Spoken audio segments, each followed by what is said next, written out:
तं मन्त्रः प्रयत्नः साधकः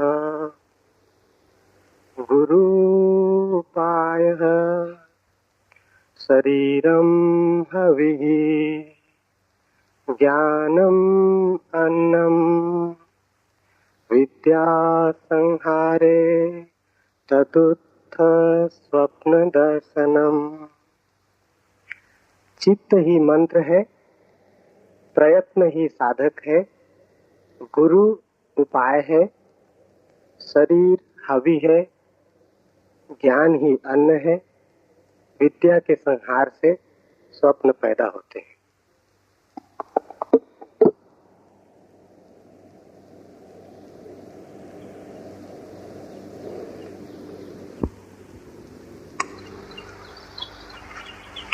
चित्त ही मंत्र। मंत्र का अर्थ है जो बार बार पुनरुक्त करने से शक्ति को अर्जित करे, जिसकी पुनरुक्ति शक्ति बन जाए। जिस विचार को भी बार बार पुनरुक्त करेंगे वो धीरे धीरे आचरण बन जाएगा। जिस विचार को बार बार दोहराएंगे जीवन में वो प्रकट होना शुरू हो जाए। जो भी आप हैं वो अनंत बार कुछ विचारों के दोहराए जाने का परिणाम है। सम्मोहन पर बड़ी खोजें हुई। आधुनिक मनोविज्ञान ने सम्मोहन के बड़े गहरे तलों को खोजा है। सम्मोहन की प्रक्रिया का गहरा सूत्र एक ही है कि जिस विचार को भी वस्तु में रूपांतरित करना हो उसे जितनी बार हो सके दोहराओ। दोहराने से उसकी लीक बन जाती। लीक बनने से मन का वही मार्ग हो जाता है। जैसे नदी बह जाती है, अगर एक गड्ढा खोदकर राह बना दी जाए नहर बन जाती। वैसे ही अगर मन में एक लीक बन जाए किसी भी विचार की तो वो विचार परिणाम में आना शुरू हो जाता है। फ्रांस में एक बहुत बड़ा मनोवैज्ञानिक हुआ एमाइल कुए। उसने लाखों लोगों को केवल मंत्र के द्वारा ठीक किया। लाखों मरीज सारी दुनिया से कुएं के पास पहुंचते थे और उसका इलाज बड़ा छोटा था। वो सिर्फ मरीज को कहता था तुम यही दोहराए चले जाओ कि तुम बीमार नहीं हो, स्वस्थ हो रहे हो। रात सोते समय दोहराओ, सुबह उठते समय दोहराओ, दिन में जब स्मृति आ जाए तब दोहराओ। बस एक विचार को दोहराते रहो कि मैं स्वस्थ हूं, मैं स्वस्थ हूं, मैं निरंतर स्वस्थ हो रहा हूं। चमत्कार मालूम होता है कि कठिन से कठिन रोग के मरीज सिर्फ इस पुनरुक्ति से ठीक हुए। कुएं के पास सारी दुनिया से लोग पहुंचने लगे। लेकिन बात तो बहुत छोटी है। साधारणता भी जब आप ठीक होते हैं बीमारी से तो मनोवैज्ञानिक कहते हैं उसमें दवा का काम तो 10% होता है, 90% तो पुनरुक्ति का काम होता है। दवा को दिन में 4 बार लेते, 8 बार लेते। जब भी दवा को लेते हैं तभी मन में ये भाव आता है अब मैं ठीक हो जाऊंगा, ठीक दवा मिल गई। होम्योपैथी की गोलियों में कुछ भी नहीं, लेकिन उससे उतने ही लोग ठीक होते हैं जितने एलोपैथी से। अच्छा डॉक्टर अगर पानी भी दे दे तो आप ठीक हो जाएंगे, क्योंकि सवाल दवा का नहीं, अच्छे डॉक्टर पर भरोसा होता है। भरोसा पुनरुक्ति बन जाता है। आप जानते हैं कि अच्छे डॉक्टर ने इलाज किया है, इसलिए जो डॉक्टर आपसे कम फीस लेता है शायद वो आपको ठीक ना कर पाए। जो डॉक्टर आपसे ज्यादा फीस लेता है वही आपको ठीक कर पाएगा, क्योंकि जब आप ज्यादा जेब आपकी खाली होती है तो भरोसा बढ़ता है। लगता है कि बड़ा डॉक्टर है और आप जैसे बड़े मरीज को बड़ा डॉक्टर चाहिए। पुनरुक्ति मनोवैज्ञानिक एक प्रयोग किए हैं जिसे वो प्लेसबो कहते हैं, झूठी दवा। और बड़ी हैरानी मालूम हुई, एक ही बीमारी के मरीज हैं 25 को वास्तविक दवा दी गई और 25 को सिर्फ पानी दिया गया। लेकिन पता किसी को भी नहीं है कि किसको पानी दिया गया, किसको दवा दी गई। मरीजों को पता नहीं, वो सभी दवा मान के चल रहे हैं। हैरानी हुई कि जितने दवा से ठीक हुए उतने ही पानी से भी ठीक हुए, प्रतिशत बराबर वही रहा। इसलिए जब कभी कोई पहली बार दवा खोजी जाती है तो उससे बहुत मरीज ठीक होते हैं, फिर धीरे धीरे संख्या कम हो जाती।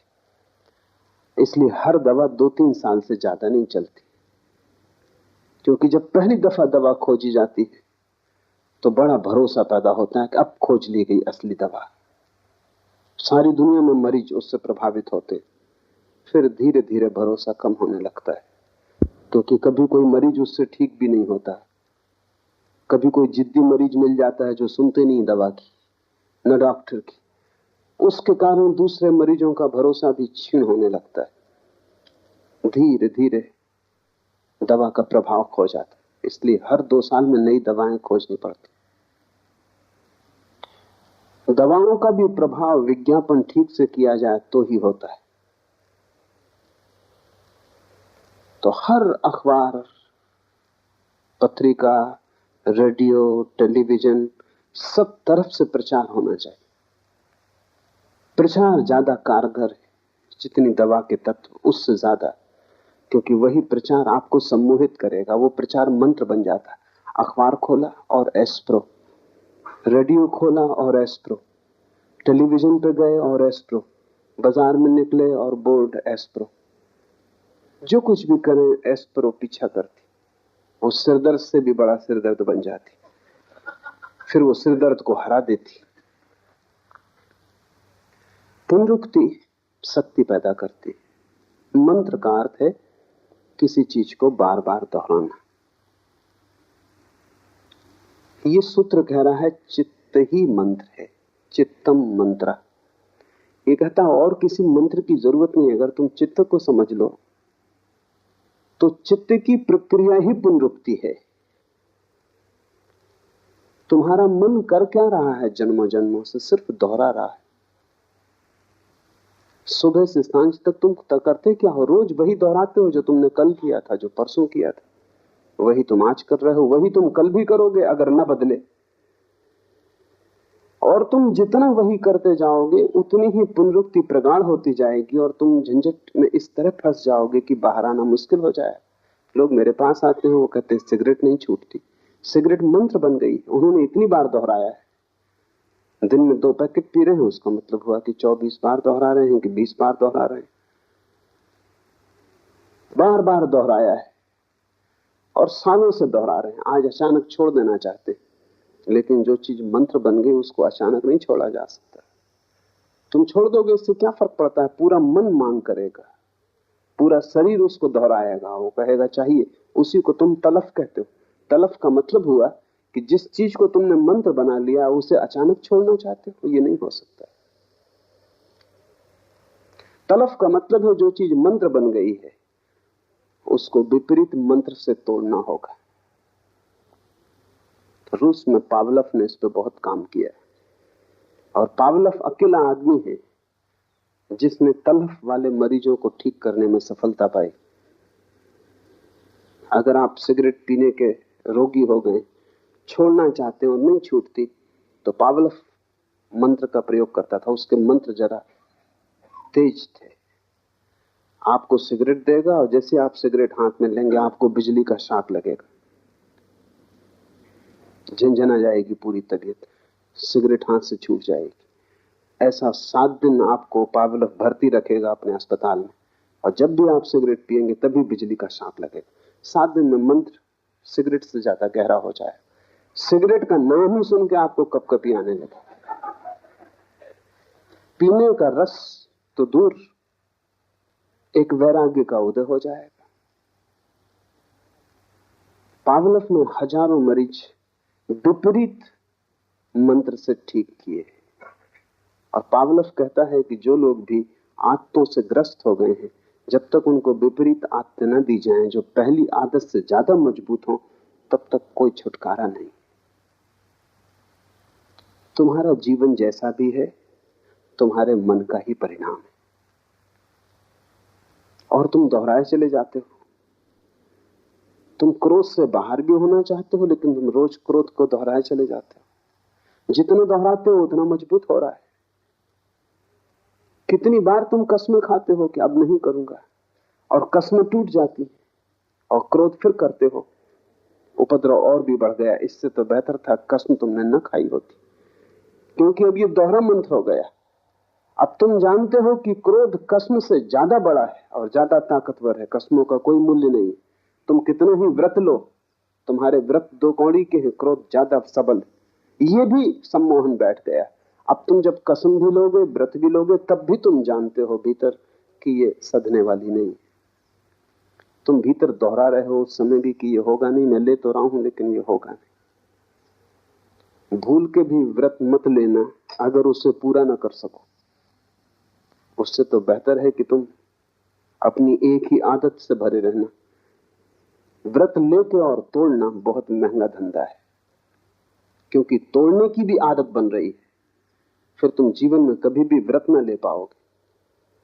तथाकथित धार्मिक गुरुओं ने तुम्हें बहुत अधार्मिक बनाया है, क्योंकि वो सस्ते में व्रत दे देते। तुम मंदिर गए, तुम साधु के पास गए, मुनि के पास गए, और वो कहता है कोई व्रत लो। उसके प्रभाव में, मंदिर की शांति में, और फिर अहंकार में कि जब साधु कह रहा है तो ये कहना कि मैं कोई भी व्रत न ले सकूंगा बड़ी दीनता मालूम पड़ती। तो तुम कहते हो आज से सिगरेट छोड़ देंगे। मेरे एक मित्र है, उनका दिमाग जरा खराब है लेकिन आपसे बेहतर। वो एक मुनि के पास गए, जैन है, और मुनि ने कहा कि कोई व्रत लो। उन्होंने कहा अच्छी बात है, ले लिया। मुनि ने कहा क्या लिया? उन्होंने कहा आज से बीड़ी पिया करेंगे। दिमाग उनका खराब है, लेकिन व्रत का उन्होंने पालन किया है। वो तब तक बीड़ी पीते नहीं थे। और मैं आपको कहता हूं कि वो ज्यादा फायदे में रहे बजाय उस आदमी के जिसने नियम लिया कि मैं बीड़ी नहीं पीऊंगा और फिर बीड़ी पीनी शुरू कर दी। उसका व्रत भी टूट गया, उसकी आत्मग्लानि बढ़ गई। कम से कम वो सफल तो हुए। दिमाग उनका खराब हो आपसे बेहतर।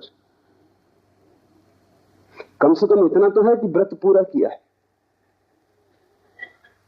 इससे जब भी व्रत टूटता है तो आत्मग्लानि पैदा होती, अपराध पैदा होता। और जितनी आत्मग्लानि पैदा होती, अपराध पैदा होता, उतना तुम दीन होते जाते हो। और आत्मा तो उसको मिलेगी जो सम्राट है, जो दीन नहीं। तुम आत्मा से दूर हटते जाते। मन का स्वरूप समझो तो ये सूत्र समझ में आ जाएगा। मन की सारी कला पुनरुक्ति है। मन मंत्र है। जो जो तुमने दोहराया है वही तुम्हारी आदत बन गई है। जो जो तुम दोहराते रहोगे वही तुम्हारे जीवन में आता रहेगा। जन्मों जन्मों से तुमने एक ही बात दोहराई है तो वही बात तुम्हें बार बार उपलब्ध हो जाती, और तुम गलत को दोहराने से बंधे हो। क्या करना? पहली बात, गलत को तोड़ने की जल्दी मत करना। बेहतर यह होगा कि गलत को तोड़ने की कोशिश करने की बजाय तुम सही को करने के नया मंत्र सीखना। तुम सिगरेट पीते हो, कोई हर्जा नहीं, तुम ध्यान सीखना। सिगरेट ध्यान में जरा भी बाधा नहीं। तुम ध्यान सीखना, तुम ध्यान के मंत्र को सघन करना। जिस दिन ध्यान के मंत्र में तुम सफल हो जाओगे उस दिन तुम्हें आत्मगौरव उपलब्ध होगा। उस आत्मगौरव और ध्यान की सफलता में सिगरेट को छोड़ना आसान हो जाएगा, क्योंकि तुमने एक विधायक मंत्र पूरा कर लिया। नकारात्मक मत बनना, अन्यथा तुम मुश्किल में पड़ोगे। पश्चाताप, पाप, पीड़ा और उदासी पकड़ लेगी। तुम्हारे साधु मंदिरों में बैठे हैं सब उदास, उनके जीवन में कोई हंसी नहीं है, कोई खुशी नहीं है, कोई प्रसन्नता, उत्फुल्लता नहीं, क्योंकि उन्होंने नकारात्मक मंत्रों का उपयोग किया। नेगेटिव उनकी खोज, क्या क्या गलत है वो उन्होंने छोड़ा। मैं तुमसे कहता हूं गलत को छोड़ने की जल्दी मत करना, तुम ठीक को पकड़ने की जल्दी करना। जिस दिन ठीक तुम्हें पकड़ जाएगा गलत को छोड़ना बहुत आसान हो जाएगा। तुम बीमारी से मत लड़ना, तुम स्वास्थ्य को पाने की कोशिश करना। वही कुएं अपने मरीजों को कह रहा है, वो कह रहा है कि मैं स्वस्थ हो रहा हूं, तुम यही भाव दोहराओ। उल्टा विपरीत भी तुम कर सकते हो। तुम्हारे सिर में दर्द है, तुम ये भी कह सकते हो कि नहीं मुझे सिर दर्द नहीं, लेकिन जितनी बार तुम ये कहोगे उतने बाहरी सिर दर्द शब्द को भी तुम दोहरा रहे हो। और जितनी बार तुम कहोगे कि सिर दर्द नहीं है, अगर सिर दर्द है तो तुम्हारे कहने से क्या होगा? भीतर तो तुम जानते हो तुम्हारा कहना झूठ। ऊपर तुम कितना ही कहो कि सिर दर्द नहीं, लेकिन सिर दर्द हो रहा है। भीतर तो तुम यही कहोगे कि हो रहा है। ये कुएं कहता है तो दोहरा रहे, लेकिन सिर दर्द हो रहा है। कुएं के कहने से तुम्हारा सिर दर्द नहीं मिटेगा, तुम्हारा सिर दर्द तो तुम्हारी भीतरी प्रक्रिया से ही मिटेगा। नकारात्मक शब्द पकड़ना ही मत। इसलिए मैं कहता हूं संसार को छोड़ने की कोशिश मत करना, परमात्मा को पाने की कोशिश करना। इसलिए मैं कहता हूं त्याग की दिशा में मत जाना, परम भोग की खोज करना। क्या गलत है उस पर आंख मत गड़ाना, क्योंकि गलत को छोड़ने के लिए भी तो गलत को देखना पड़ता है बार बार, और जितना तुम देखते हो उतना ही मंत्र दोहराया जा रहा है। और जिस चीज को भी तुम देखते रहते हो उससे तुम सम्मोहित हो जाते हो। दुनिया भर में बहुत खोजबीन चली है कार के एक्सीडेंटों के बाबत, क्योंकि अब कार के एक्सीडेंट से उतने आदमी मर रहे हैं जितने युद्धों में भी नहीं मर रहे हैं। दूसरे महायुद्ध में 1 साल में जितने आदमी मरे, उससे 2 गुने आदमी सिर्फ कार के एक्सीडेंट से मर रहे हैं सारी दुनिया में। बहुत बड़ी संख्या है, कुछ करना जरूरी है। और बहुत सी बातें प्रकाश में आई। उसमें एक बात तो ये प्रकाश में आई है कि कार के एक्सीडेंट अक्सर रात 12 बजे और 3 बजे के बीच में होते हैं। 50% एक्सीडेंट, दुर्घटनाएं रात 12 बजे और 3 बजे के बीच में होती, क्योंकि वो समय निद्रा का समय और मन तंद्रा में हो जाता है, होश खो जाता है। उस होश सम्मोहन बिल्कुल आसान है और ड्राइवर सम्मोहित हो जाता है, क्योंकि कार की पुनरुक्त होती आवाज, वही आवाज बार बार दोहर रही। रास्ते पर आंख गड़ी है, वही रास्ता सैकड़ों मील तक दिखाई पड़ रहा है। और मनोवैज्ञानिक कहते हैं कि रास्तों पर बीच में जो सफेद लकीर डाली जाती, उसके कारण हजारों लोग मर रहे हैं, क्योंकि उस लकीर को देखते देखते देखते देखते ड्राइवर उसको देखता रहता, सम्मोहित हो जाता है। फिर वो होश में नहीं, वो नशे में। 12 और 3 के बीच वैसे ही नींद का वक्त कार की एक ही सी गूंजती आवाज ऊप पैदा करती है, निद्रा लाती, मंत्र बन जाती। फिर एक ही रास्ता, और रात में बेरौनक, क्योंकि न आसपास के वृक्ष दिखाई पड़ते, न पहाड़ दिखाई पड़ते, सिर्फ रास्ता दिखाई पड़ता है। और फिर बीच में पड़ी सीधी लकीर।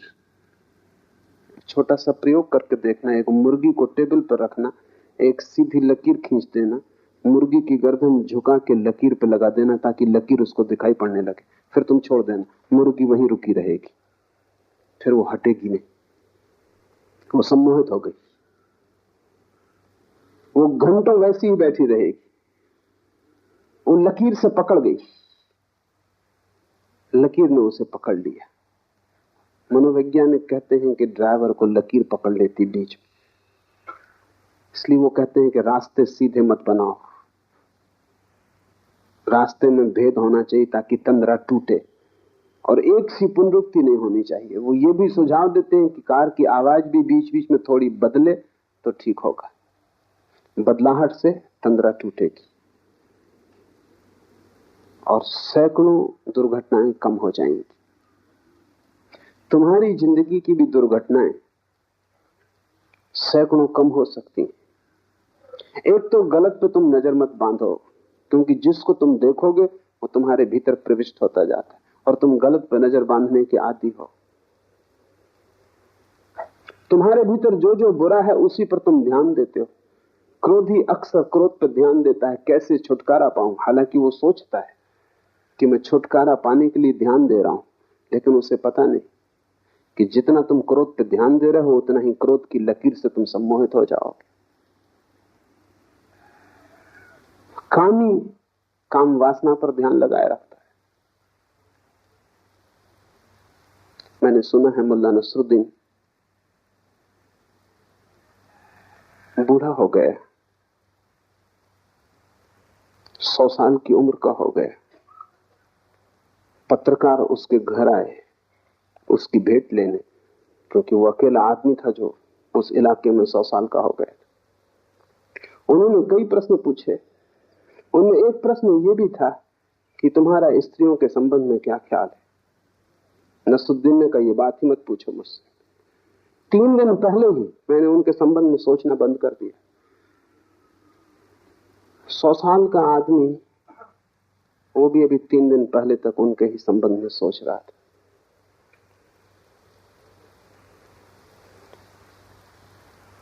स्त्री पकड़े रहेगी क्योंकि तुम उससे छूटना चाहते हो। वो तुम्हारा नकारात्मक मंत्र बन गया। तुम जिससे छूटना चाहते हो उससे तुम छूट ना पाओगे। गलत को देखने अगर तुम लग गए तो तुम गलत पर ध्यान कर रहे हो। महावीर ने ध्यान के 4 रूप कहे, 2 गलत 2 सही। दुनिया में किसी भी आदमी ने गलत को ध्यान नहीं कहा है, महावीर ने कहा है। मनोवैज्ञानिक उनसे राजी होंगे। उन्होंने कहा गलत ध्यान भी ध्यान तो है ही, जिससे क्रोध ही ध्यान मग्न हो जाता है, क्योंकि क्रोध में सारी दुनिया मिट जाती। क्रोध में चित्त एकाग्र हो जाता है, इसलिए क्रोध में बड़ी शक्ति आ जाती। तुमने कभी ख्याल किया, क्रोधी आदमी अपने से दुगने ताकतवर आदमी को उठा के फेंक देगा। क्रोध में, होश में होता, क्रोध में होता तो 25 दफा सोचता कि इस आदमी से झंझट लेनी कि नहीं, दुगना ताकतवर। क्रोध में आदमी बड़ी से बड़ी चट्टान सरका देता है, होश में सोच भी नहीं सकता। क्रोध में आदमी कुछ भी कर लेता, क्रोध में सारी शक्ति जग जाती। क्या होता है, बढ़ती हुई शक्ति जो सब तरफ जा रही थी एकाग्र हो जाती। जैसे किरणें सूरज की इकट्ठी हो जाएं तो आग पैदा हो जाती, ऐसा क्रोध में चित्त इकट्ठा हो जाता है, आग पैदा हो जाती। महावीर ने उसको भी ध्यान कहा है। महावीर ने कहा आर्त और रौद्र 2 गलत ध्यान है। दुख में भी आदमी ध्यान मग्न हो जाता है। कोई मर गया तब तुम रोते हो, चीखते हो, चिल्लाते हो, बस एक पर ही ध्यान अटक जाता है। गलत ध्यान से बचना, और तुम सभी गलत ध्यान में लगे हो। तुम्हारे जीवन की तकलीफ ही यही है, मूल पीड़ा और बीमारी यहां है कि तुमने अपनी आंखें गलत पर जमा ली। क्या क्या गलत है उसे छोड़ना, और तुम सोच रहे हो कि छोड़ने के लिए ही तुम ये कर रहे हो। इस ध्यान के कारण ही तुम नहीं छोड़ पा रहे हो। मैं तुमसे कहता हूं संसार की फिक्र ही छोड़ दो, तुम परमात्मा पर ध्यान लगाओ। तुम क्रोधी हो, सारी दुनिया क्रोधी है, क्रोध पर आंखें मत गड़ाओ, करुणा पर आंखें गड़ाओ। तुम जो सही है उसको ध्यान में लाओ, और जैसे जैसे सही में शक्ति बढ़ेगी गलत से शक्ति विसर्जित हो जाएगी, क्योंकि शक्ति तो एक ही है, तुम सब तरफ नहीं लगा सकते। अगर तुमने शांत होने की चेष्टा पर ध्यान लगा दिया तो जब तुम अशांत होना चाहोगे तब तुम पाओगे कि शक्ति तुम्हारे पास है नहीं, वो शांति की तरफ बह गई।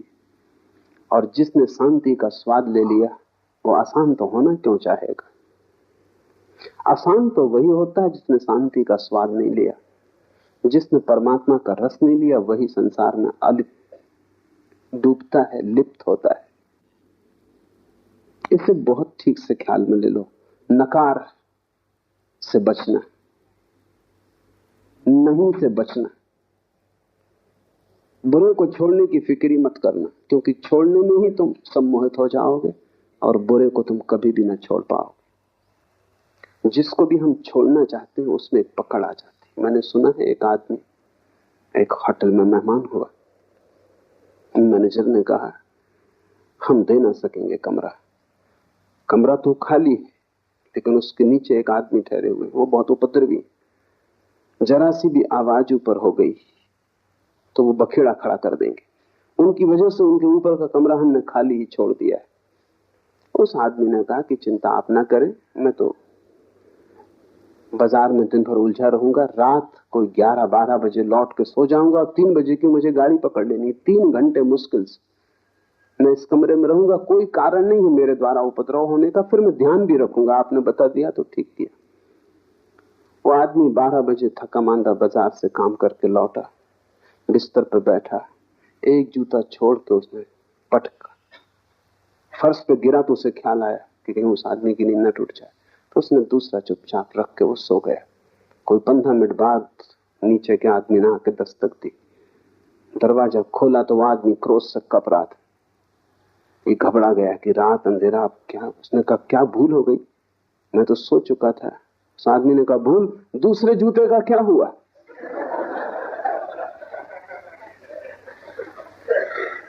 पहला गिरा, मैंने कहा आ गए, फिर दूसरे का क्या हुआ?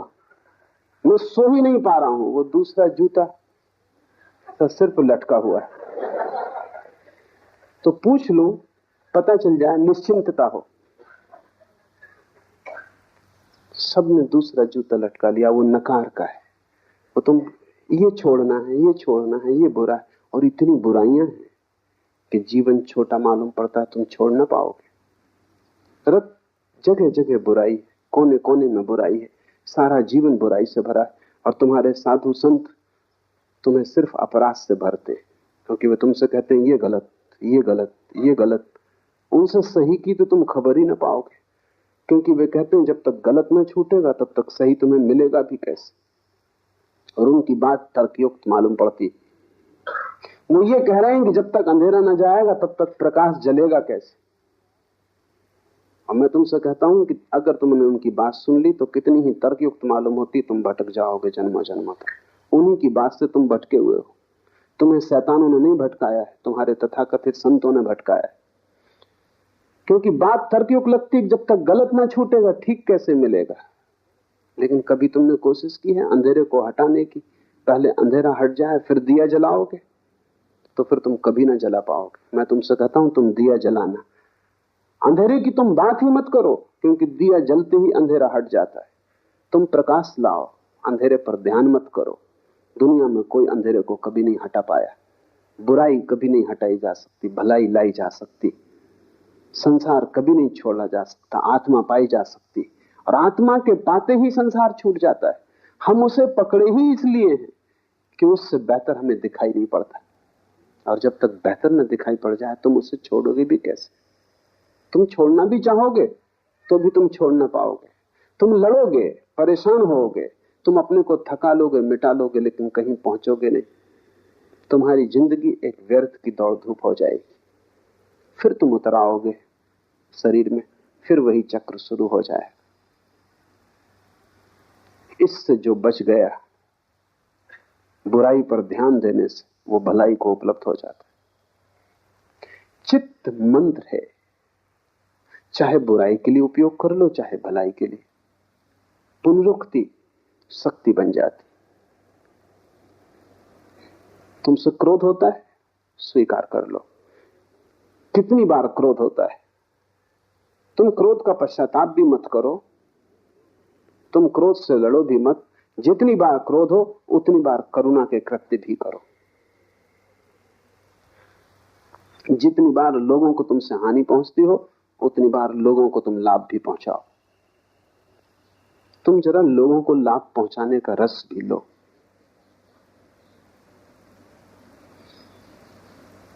बुराई के लिए अपने को दंड मत दो, भलाई का पुरस्कार भोगो। बुराई के लिए अपने को कष्ट मत दो, थोड़ा भला करो, उसका स्वाद लो। अगर तुमसे किसी के प्रति गाली निकल गई है तो जाके किसी की प्रशंसा करो, किसी के गुण को भी गाओ। गाली का रस तुमने काफी लिया है, अब किसी के गुण ग्राहकता का रस भी लो। कांटों से मत उलझो, वो है ध्यान फूलों पर दो। एक दफा कांटों से तुम उलझ गए तो फूलों तक तुम पहुंच ही ना पाओगे, कांटे बहुत। और जब तक तुम पहुंचोगे तुम इतने लहूलुहान हो जाओगे कि फूल भी तुम्हें सुख न दे सकेंगे, और फूलों का भी जो स्पर्श है वो तुम्हें पुलकित ना करेगा। तुम घावों से भर गए होगे, फूल भी कष्ट देंगे, क्योंकि घाव अगर पहले से ही लगा हो तो फूल भी पीड़ा देगा। कांटों पर ध्यान मत दो, ध्यान फूल पर दो। और अगर तुम फूल के रस में डूब गए तो तुम एक दिन पाओगे कि कांटे हैं ही नहीं। क्योंकि फूल के रस में जो डूब जाए उसे कांटा भी चुभ नहीं सकता है।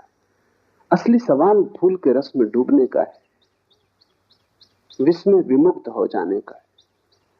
असली बात परमात्मा की शराब पी लेने का है, तब तुम्हें इस संसार की शराब में आकर्षित न करेंगी। अन्यथा तुम लड़ोगे उन्हीं से और उन्हीं से पराजित होगे। बुराई से जो लड़ता है वो बुराई से पराजित होता है।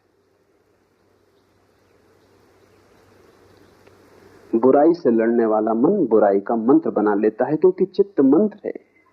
चित्त की इस प्रक्रिया को समझो कि चित्त दोहराता है। तुमने कभी ख्याल किया?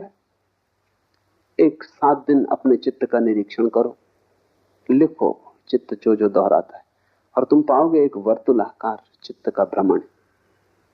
अगर तुम ठीक से निरीक्षण करोगे तो तुम पाओगे जैसे रात आती है, दिन आता है, सुबह होती, सांझ होती, ऐसे ही चित्त में क्रोध का बंधा हुआ समय, प्रेम का बंधा हुआ समय, काम वासना का बंधा हुआ समय, लोभ का बंधा हुआ समय, ठीक उसी समय पर लोभ तुम्हें पकड़ता है जैसे भूख पकड़ती, लेकिन तुमने कभी निरीक्षण नहीं किया। अन्यथा तुम अपना 28 दिन का कैलेंडर बना सकते हो और तुम लिख सकते हो कि सोमवार की सुबह मुझसे सावधान। पत्नी बच्चे घर में जान सकते हैं कि सोमवार की सुबह पिताजी से जरा दूर रहना, और वो समय और इसका उपयोग हो सकता है, क्योंकि तुम सोमवार की सुबह अगर ठीक से निरीक्षण तुमने किया कुछ दिनों तक, तो तुम पकड़ लोगे वे बिंदु जहां वर्तुल की तरह तुम्हारा मन घूमता है। शरीर ही वर्तुलाकार नहीं है, मन भी वर्तुलाकार है। इस जगत में सभी गतियां वर्तुलाकार हैं, सर्कुलर है। चांद तारे गोल घूमते हैं, जमीन गोल घूमती, सब चीजें गोल घूमती, मौसम गोल घूमते, तुम्हारे मन की ऋतुआं भी गोल घूमती। जैसे स्त्रियों को मासिक धर्म होता है, ठीक 28 दिन में वर्तुल पूरा होता है। अभी मनोवैज्ञानिक कहते हैं कि पुरुषों के भीतर भी वैसी ही रासायनिक प्रक्रिया होती है 28 दिन में जैसा स्त्रियों की, क्योंकि शरीर कुछ बहुत भिन्न नहीं है। तुमने ख्याल किया कि स्त्रियों को जब मासिक धर्म होता है वो ज्यादा चिड़चिड़ी, ज्यादा झगड़ेल, क्रोधी, उदास, परेशान, बेचैन हो जाती। हिंदू बहुत होशियार थे, वो उनको 3-4 दिन के लिए कमरों में अलग ही बंद कर देते थे, क्योंकि उस समय उनसे कुछ आशा करनी ठीक नहीं। उनके शरीर में इतनी रासायनिक प्रक्रिया हो रही कि उस रासायनिक प्रक्रिया में होश रखना उन्हें मुश्किल होगा, वो बेहोश हो जाएंगे। लेकिन ठीक 28 दिन पर हर पुरुष को भी ऐसा ही होता है। पुरुष का भी मासिक धर्म है। बाहर रक्तस्राव नहीं होता, लेकिन भीतर रस ग्रंथियों में रक्तस्राव होता है, इसलिए दिखाई नहीं पड़ता। लेकिन हर 28वें दिन पर तुम भी उदास, बेचैन, परेशान हो जाते। तुम थोड़ा निरीक्षण करो, तब तुम पाओगे कि तुम्हारे मन का एक वर्तुल है जो 28 दिन में पूरा होता है, 4 सप्ताह में पूरा होता है। और उस वर्तुल में तुम धीरे धीरे निरीक्षण की प्रक्रिया को प्रगाढ़ करोगे तो ठीक ठीक बिंदु खोज लोगे कब क्या होता है। तब तुम बड़े हैरान होगे। तब तुम पाओगे कि तुम क्रोधित किसी और के कारण नहीं होते, क्रोधित तुम्हारे भीतरी कारणों से होते हो, दूसरा तो सिर्फ बहाना है। तब तुम दूसरे पर जिम्मेवारी भी न डालोगे। तब तुम क्रोधित होगे तो दूसरे से क्षमा मांगोगे कि मुझे माफ करना, अभी मेरी दशा, मौसम ठीक नहीं। और ये संयोग की बात है कि तुम सामने पड़ गए, कोई दूसरा पड़ता तो उस पर ये उपद्रव होता।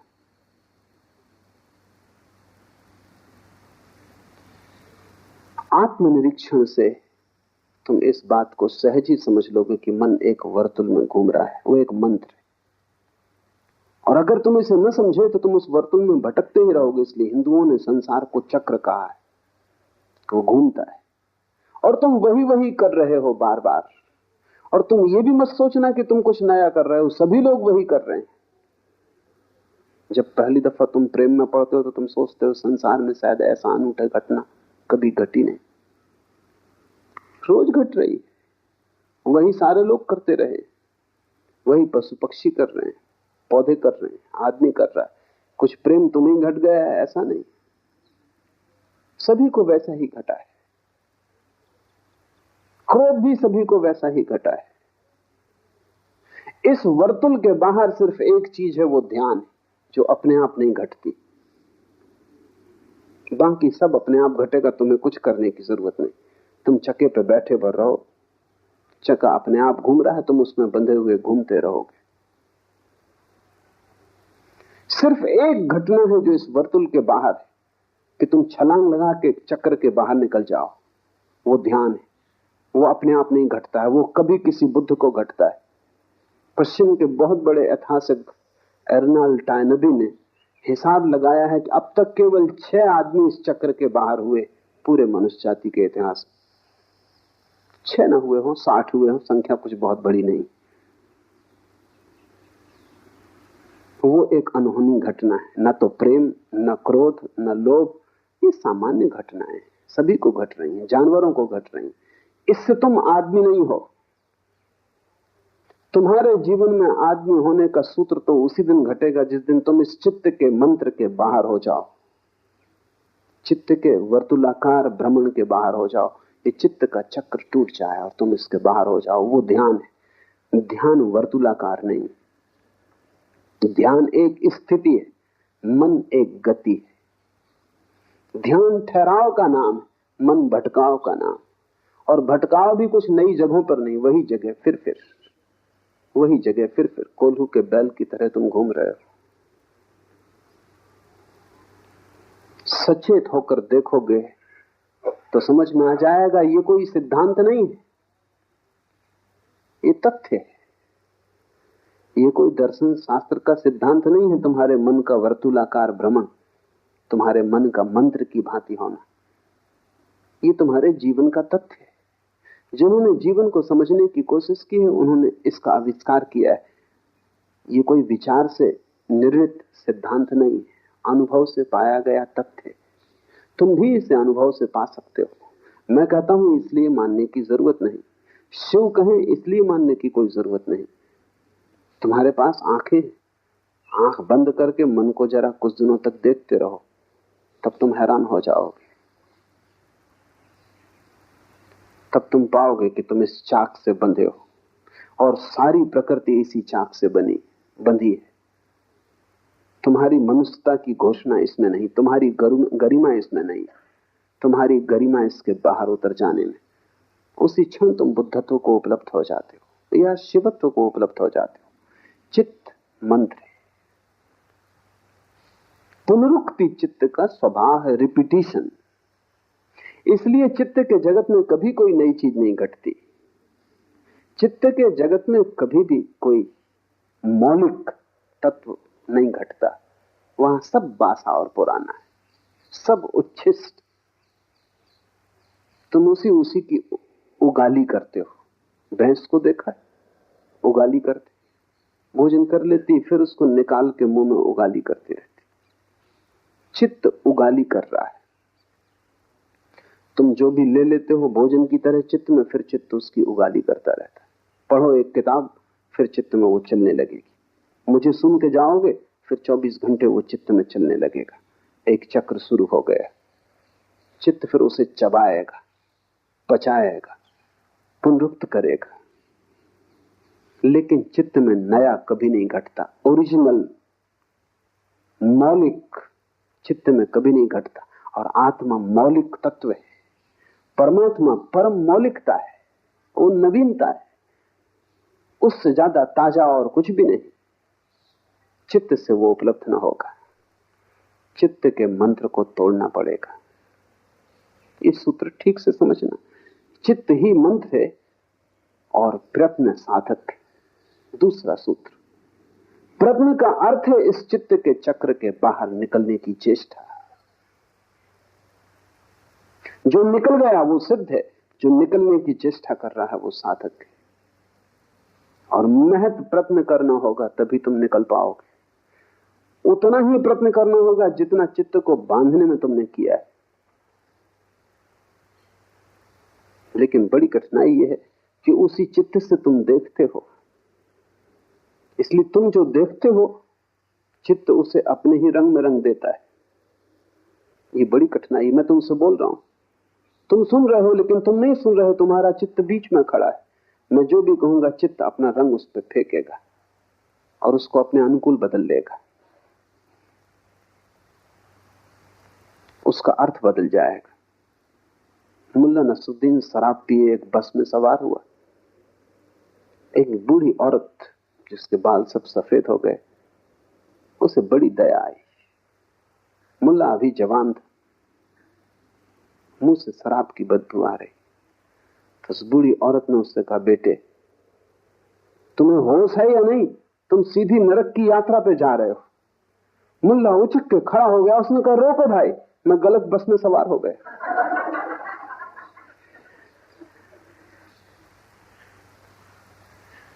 वो जो चित्त है अगर शराब में डूबा है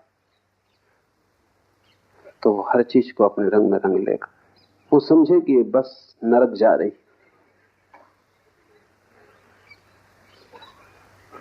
तुम्हारा चित्त 24 घंटे यही कर रहा है। इसलिए बड़ी से बड़ी जटिल बात है वो ये है कि चित्त को अलग करके सुनने की चेष्टा।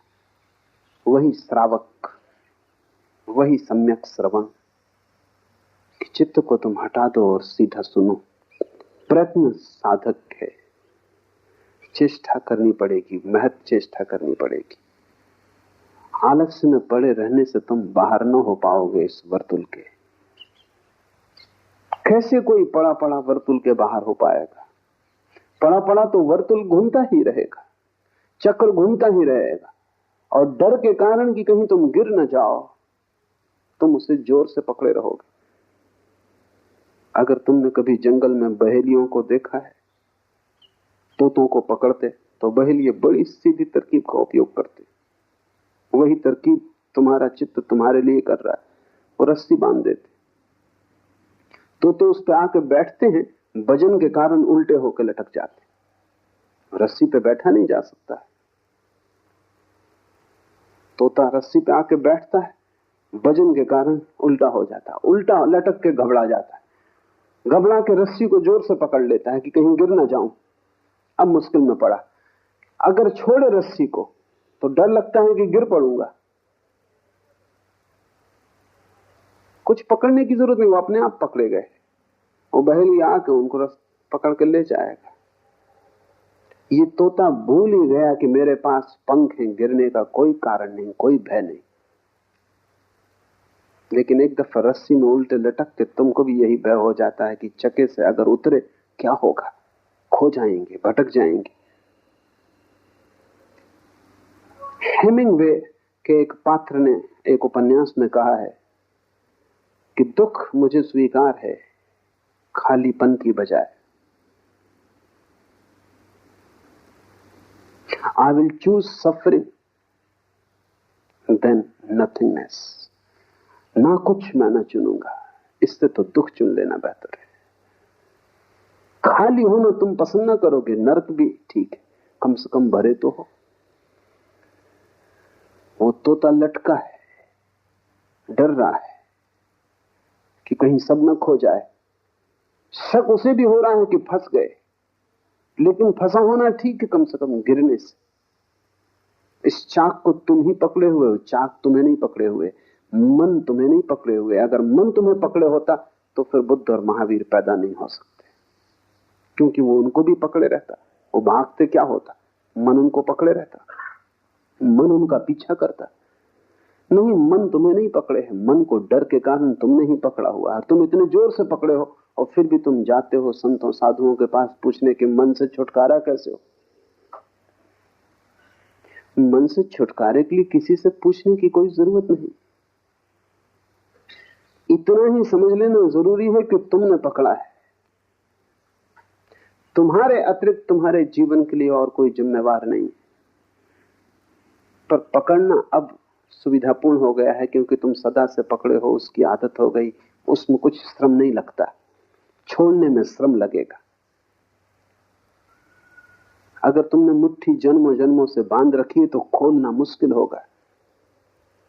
जड़ हो गई हैं अंगुलियां, हाथ बंध गया है। बस इतनी ही बात है। थोड़े से प्रयत्न की जरूरत है कि मांसपेशियां फिर सजग हो जाएं, खून फिर हाथ उंगलियों में दौड़ने लगे और तुम खोलने में समर्थ हो जाओ। जिसे बांधा है वो खुल सकता है, इतना तो पक्का है, नहीं तो बांधते कैसे। बंधती है क्योंकि खुल सकती है। कभी खुली ही रही होगी तभी बंधी है, फिर कभी खुल सकती है। लेकिन अगर बहुत दिन तक बांध के रखी तो खुलना मुश्किल हो जाता है। बस इतनी ही अड़चन है। प्रत्न की इसलिए जरूरत है। प्रत्न का अर्थ है चित्त को छोड़ने के लिए श्रम करना होगा, और चित्त बार बार तुम्हें समझाएगा कि क्या कर रहे हो, क्या पागलपन कर रहे हो, क्योंकि तुमने छोड़ा कि चित्त मरा। प्रत्न साधक है। तुम जब तक साधक न होगे तब तक तुम प्रत्न ना करो। प्रत्न तुम थोड़ा बहुत करते भी हो, लेकिन वो हमेशा आधा आधा है, और आधे मन से किए गए प्रत्न का कोई अर्थ नहीं। वो ऐसा है जैसे एक हाथ से चाक को पकड़े हैं और दूसरे से छोड़ा, फिर इससे पकड़ा और दूसरे से छोड़ा, उससे कुछ हल ना होगा। नहीं, आधे आधे से कोई प्रयोजन नहीं। एक व्यापारी अपनी पत्नी को सांझ कहा कि एक बड़ा ग्राहक आ रहा है, लाखों रुपए का सौदा होना है, तो मैं जाता हूं। ताजमहल में भोजन पर निमंत्रण दिया है। वो गया, रात आधी रात पिए खाए पिए लौटा। पत्नी ने कहा कुछ हुआ? उसने कहा 50-50, आधा आधा। पत्नी ने कहा चलो कुछ तो हुआ। फिर पत्नी ने सोचा कि मतलब क्या है आधे आधे का, तो उसने पूछा जब वो सोने ही जा रहा था पति की 50-50 का मतलब, तो उसने कहा मैं तो पहुंचा, वो ग्राहक नहीं आया।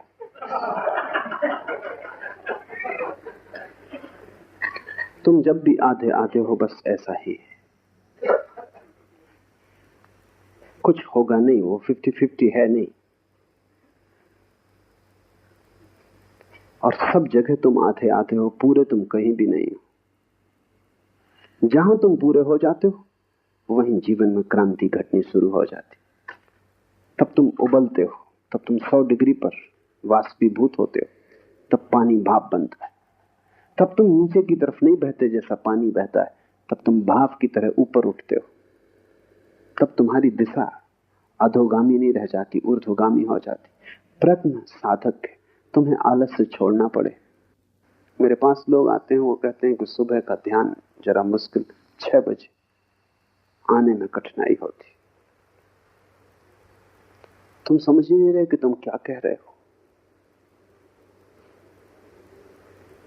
अगर तुम्हें 6 बजे उठने में कठिनाई हो रही है तो तुम्हें मन के बाहर जागने में तो भयंकर कष्ट होगा। अगर 6 बजे उठने में तुम्हें इतनी मुश्किल मालूम पड़ रही है तो जीवन के चाक से छलांग तुम कैसे लगाओगे? ये छोटी सी आदत कि तुम 6 बजे नहीं उठते रहे हो, बस 2-4 दिन आलस्य पकड़ेगा, पर आलस्य को तुम जीतने देते हो, और आलस्य की कीमत पर ध्यान को खोने को तुम तैयार हो, तो ध्यान का तुम्हारे मन में कोई मूल्य ही नहीं। अगर मूल्य होता तो ये सवाल तुम उठाते ना। कोई आता है, वो कहता है कि 4 ध्यान में तो थकान हो जाती, अगर 2 छोड़ दें। तुम 4 ही छोड़ सकते हो, क्योंकि 4 में थकान होती, 2 में आधी होगी, लेकिन होगी तो। और मैं जानता हूं कि अगर मैं तुम्हारे मन को सुविधा दूं कि 2 छोड़ दो, कल तुम आओगे कि 1 ही करें, तो क्योंकि वही मन, 2 में भी तुम थकोगे तो ही। अगर तुम उस सूत्र को बांध कर चलते हो तो तुम आज नहीं कल आलस में डूबना ही पसंद करोगे, क्योंकि कुछ भी करने में श्रम तो होगा। ध्यान रहे, जीवन श्रम है, मृत्यु विश्राम है। तो अगर मरना हो तब कुछ करने की जरूरत नहीं, अगर जीना हो तो कुछ करना पड़ेगा। और अगर विराट जीना हो तो विराट उद्यम करना होगा। अगर परमात्मा को पाना हो तो ऐसा छोटा छोटा प्रयास काम नहीं करेगा, तुम्हारा पूरा जीवन ही प्रयास बन जाए। तुम रत्ती रत्ती दांव पर लगा दो अपने को, कुछ भी तुमने बचाया तो तुम चूक जाओगे। यहां पूरा ही दांव लगेगा तो ही तुम बच सकते हो। इसलिए थोड़े से लोग उपलब्ध हो पाते हैं, कोई कारण नहीं सिवाय आलस्य के। तुम ध्यान भी करते हो तो तुम ऐसे करते हो कहीं पैर में चोट ना लग जाए, कि कहीं किसी का धक्का ना लग जाए, कि ऐसा करें कि थक भी ना जाएं। तुम कर ही क्यों रहे हो? तुमसे कहा किसने? लेकिन तुम साफ भी नहीं हो, तुम ऐसे धुंधलके में जीते हो जहां सब अंधेरा अंधेरा है। तुम्हें यह भी पक्का नहीं कि तुम यहां आ कैसे गए, कैसे चले आए। तुम, कोई आ रहा था, तुम साथ आ गए कि सोचा चलो देखें, कि चलो देखें दूसरे क्या कर रहे हैं। तुम ऐसे ही धक्के खा रहे हो और ऐसा अनंत जन्मों से चल रहा है, लेकिन धक्कों से कोई मंजिल पर नहीं पहुंचता। मंजिल कोई संयोग नहीं कि तुम किसी भी भांति पहुंच जाओगे। मंजिल एक गंतव्यपूर्ण यात्रा है। मंजिल एक दिशा की तरफ सारे जीवन की धारा को लेकर चलने का श्रम। मंजिल एक संकल्प है। संकल्प करते ही तुम्हारा मन एक धारा में आ जाता है, शक्ति इकट्ठी हो जाती, तो ऊर्जा तुम में महान है। तुम जितना सोचते हो कि इतनी कम शक्ति है कि इतने जल्दी थक जाओगे, वो तुम गलती में हो। मनुष्य के शरीर में शक्ति के, ऊर्जा के 3 तल। एक तल ऊपर का है जो रोजमर्रा काम के लिए, जैसे तुम जेब खर्च के लिए खीसे में कुछ रुपए डाल रखते हो, वो तुम्हारी पूरी संपदा नहीं। वो जेब खर्च के लिए है कि बाजार गए कुछ सामान वगैरह लाना, कुछ रुपए।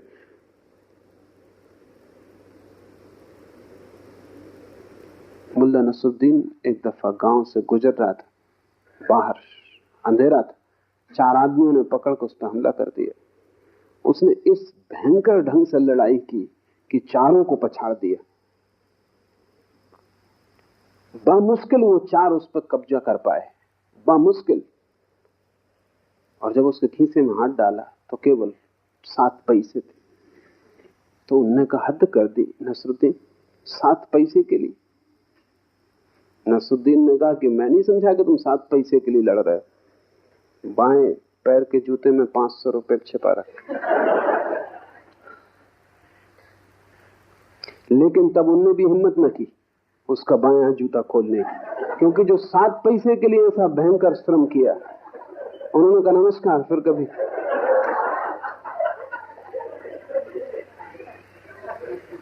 वो जो तुम्हारी रोजमर्रा की ऊर्जा है, वो 7 पैसे से ज्यादा नहीं है। वो रोज काम के लिए है, उठना बैठना, भोजन करना, पचाना, सोना, काम धाम, ऊपर का अंग है, खीसे में पड़े हुए पैसे।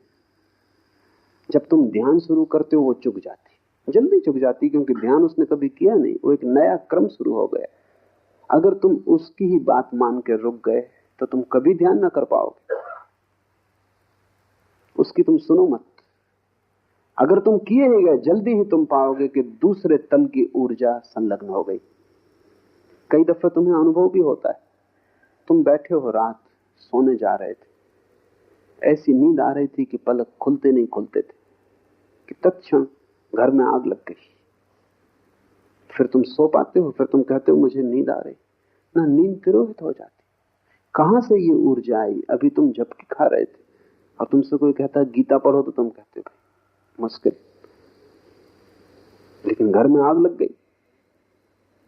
गीता छोड़ सकते थे, लेकिन घर में आग लग गई। अब तुम दौड़ रहे हो, भाग रहे हो, बुझा रहे हो, और आग भी बुझ जाएगी तो भी अब इस रात तुम सोने वाले नहीं। अब तुम जागे ही रहोगे, कितनी कोशिश करो सोने की, नींद ना आएगी। क्या हुआ? दूसरा तल जो रोजमर्रा शक्ति का नहीं, संरक्षित तल टूट गया।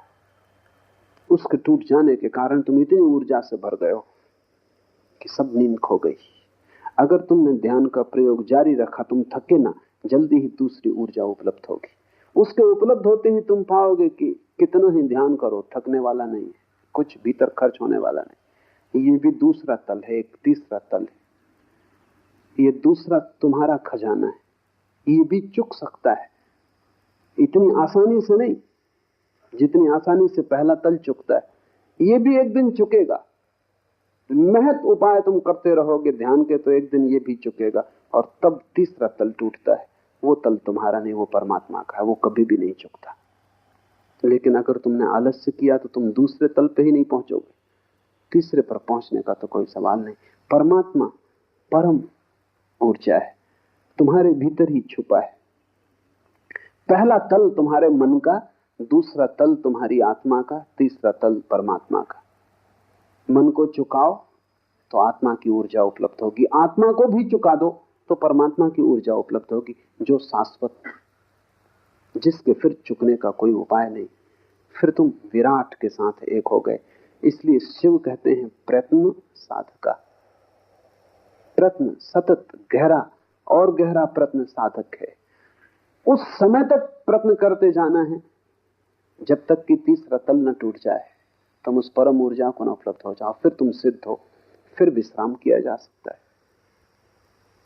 उसके पूर्व विश्राम आत्मघात है।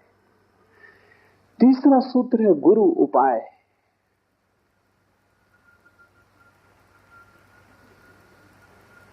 ये जो जीवन की खोज है तुम अकेले न कर पाओगे, क्योंकि अकेले तो तुम अपने वर्तुल में बंद हो, तुम्हें उसके बाहर दिखाई भी नहीं पड़ता, उसके बाहर कुछ है इसकी खबर भी तुम्हें नहीं। तुम जो हो अपनी खोल में बंद, तुम समझते हो यही जीवन है। ये खबर तुम्हें बाहर से किसी को देनी पड़ेगी जिसने इससे विराट जीवन को जाना हो। तुम अपने घर में कैद हो, तुम्हें पता भी नहीं कि घर के बाहर खुला आकाश, चांद तारे। ये तो कोई जो चांद तारों को देख कर आया हो और तुम्हें घर में दस्तक दे और कहे कि बाहर आओ, कब तक भीतर बैठे रहोगे? पहले तो तुम यही पूछोगे कि बाहर जैसी कोई चीज भी है। ये तो लोग पूछते हैं कि परमात्मा जैसी कोई चीज है, आत्मा जैसी कोई चीज है, और तुम चाहते हो कि सिद्ध कर दे कोई घर के भीतर बैठे हुए कि आकाश है। कैसे सिद्ध करेगा? घर के भीतर बैठे आकाश है, ये कैसे सिद्ध किया जा सकता? तुम्हें चलना पड़ेगा साथ। वो जो कह रहा है कि आकाश है, उसके पीछे तुम्हें 2-4 कदम उठाने पड़ेंगे, क्योंकि आकाश दिखाया जा सकता है, सिद्ध नहीं किया जा सकता। सिद्ध करने का कोई उपाय नहीं। और अगर कोई आकाश को सिद्ध करना चाहेगा घर के छप्पर के भीतर, तो तुम उसको हरा सकते हो, क्योंकि तुम कहोगे कहां की बातें कर रहे हो, छप्पर है, यहां तो कुछ दिखाई नहीं पड़ता, दीवारें हैं, क्या प्रमाण है कि बाहर कुछ है?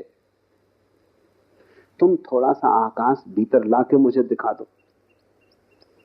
तो आकाश कोई वस्तु तो नहीं कि भीतर लाई जा सके, कि आकाश का काट के एक टुकड़ा हम भीतर ले आए, तुम्हें दिखा दें नमूना, ताकि फिर तुम बाहर जा सको। नहीं, परमात्मा का कोई खंड लाके तुम्हें दिखाया नहीं जा सकता, तुम्हें जाना होगा। इसलिए गुरु उपाय। गुरु का केवल इतना ही अर्थ है जिससे अनुभव हुआ हो, जिसने जाना हो, जो कारागृह से छूट गया हो, वही तुम्हें खबर दे सकता है कि तुम कारागृह में हो, और वही तुम्हें खबर दे सकता है कि छूटने का उपाय, और वही तुम्हें रास्ता बता सकता है कि आओ मेरे पीछे। इस कारागृह में भी द्वार हैं जहां से बाहर निकला जा सकता है। इस कारागृह में भी ऐसे द्वार हैं जहां के संतरी सोए हुए हैं। इस कारागृह में ऐसे भी द्वार हैं जहां के संतरी बड़े सजग हैं। अगर तुमने वहां से निकलने की कोशिश की तो तुम और मुसीबत में पड़ जाओगे। अभी कम से कम कारागृह में तुम मुक्त हो। अगर तुमने वहां से निकलने की कोशिश की जहां संतरी सजग, जहां मुख्य द्वार है, तो तुम कालकोठरी में डाल दिए जाओगे, तो कारागृह और छोटा हो जाएगा। और ध्यान रहे, नकार से निकलने की कोशिश में तुम कालकोठरी में गिर जाओगे। अगर तुम लड़े बुराई से तो तुम और भी बुराई में फेंक दिए जाओगे। वो मुख्य द्वार है, लेकिन वहां से कोई कभी निकल नहीं सकता, कोई कभी निकला नहीं, क्योंकि मुख्य द्वार पर पहरा देना पड़ता है। मुख्य द्वार पर सब सुरक्षा रखनी पड़ी। लेकिन इस कारागृह में ऐसे द्वार भी हैं जो गुप्त हैं, ऐसे द्वार भी हैं जहां कोई पहरा नहीं, क्योंकि उस तरफ कोई ध्यान ही नहीं देता। कैदी भी ध्यान देता है मुख्य द्वार की तरफ। मैंने सुना है एक कारागृह में, फ्रांस में ऐसा हुआ क्रांति के दिनों में, कि कारागृह के कैदियों ने बगावत कर दी। कैदी बगावत न करें तो ठीक, कोई 2000 कैदी थे और कोई 20 संतरी थे, कभी भी छूट सकते थे। 20 संतरी की औकात क्या? बगावत नहीं की थी, क्योंकि कैदी कभी इकट्ठे नहीं होते।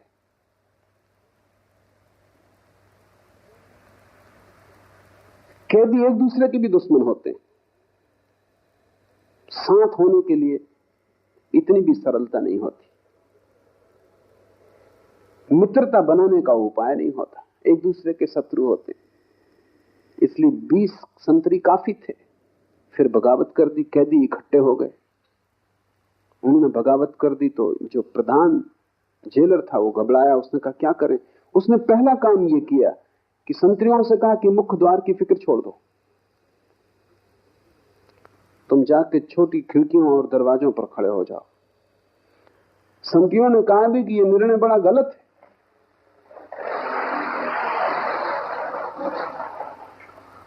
उस जेलर ने कहा तुम फिक्र मत करो, मुख्य द्वार बिल्कुल छोड़ दो।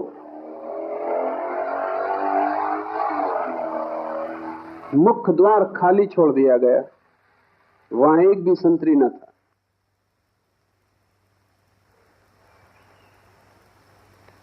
लेकिन कोई कैदी भाग ना सका, क्योंकि छोटे द्वारों पर पहरा लगा दिया गया। जिन पर कभी पहरा न था उन पर पहरा लगवा दिया, और जहां सदा पहरा था वहां से पहरा बिल्कुल हटा दिया। अगर चाहते तो सभी कैदी बाहर निकल जाते। पीछे उस जेलर से उसके संतरियों ने पूछा कि हम समझे नहीं, तरकीब काम कर गई। तो उसने कहा कि बगावत का मतलब है कि कोई बाहर का आदमी भीतर पहुंच गया। इन कैदियों में कोई खुला आदमी बाहर से भीतर पहुंच गया है, कोई आदमी जो जानता है,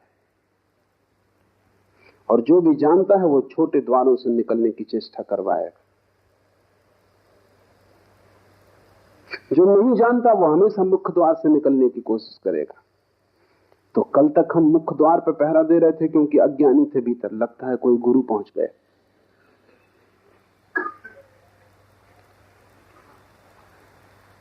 जीवन में बुराई से लड़के निकलने का द्वार मुख्य मालूम होता है। तुम्हारा मन कहता है पहले बुराई को मिटाओ, तभी तो साधुता उपलब्ध होगी। पहले गलत को छोड़ो, तभी तो ठीक के लिए राह बनेगी। पहले संसार को बाहर निकालो, तभी तो परमात्मा का सिंहासन खाली होगा। ये मुख्य द्वार है। गुरु तुम्हें इससे निकलने को न कहेगा, क्योंकि इससे कोई कभी नहीं निकल पाता। वहां पहरा भयंकर है, और जो आदमी वहां से निकलने की कोशिश करता है वो और छोटी काल कोठरियों में डाल दिया जाता है। मेरे देखे तुम्हारे साधु संत तुमसे भी बुरे कारागृह में बंद है।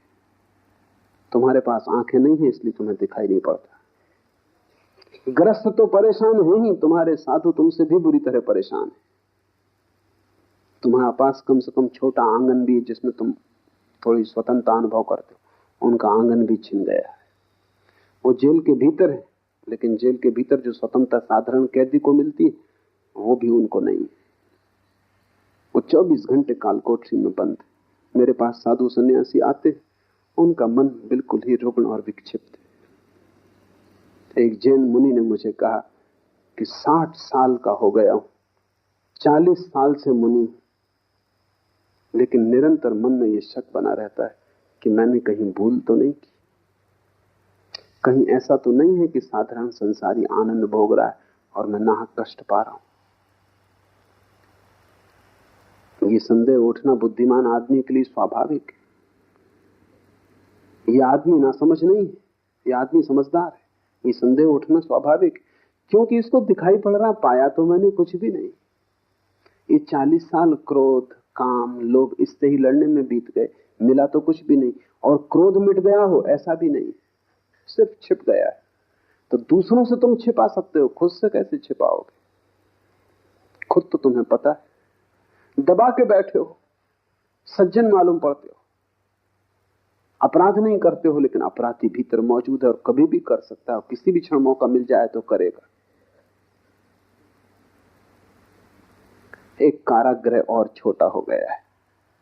थोड़ी बाहर स्वतंत्रता थी घूमने की, वो भी छिन गई है, काल कोठरी। प्रमुख द्वार से जो निकलने की कोशिश में करेगा वो और भी बंध जाएगा। लेकिन गुप्त द्वार है, पर गुप्त द्वार गुरु बता सकता है। चाबियां हैं जिनसे गुप्त द्वार खुल जाते हैं। जो बाहर जा चुका है वही तुम्हें बाहर ले जा सकता है। शास्त्र तुम्हें साथ दे सकते हैं कि तुम कारागृह में ही पढ़ते रहो, लेकिन तुम्हें बाहर नहीं ले जा सकते, क्योंकि शास्त्रों का अर्थ कौन करेगा? तुम ही करोगे। शास्त्रों को समझेगा कौन? तुम ही समझोगे। तुम अपने हिसाब से समझोगे।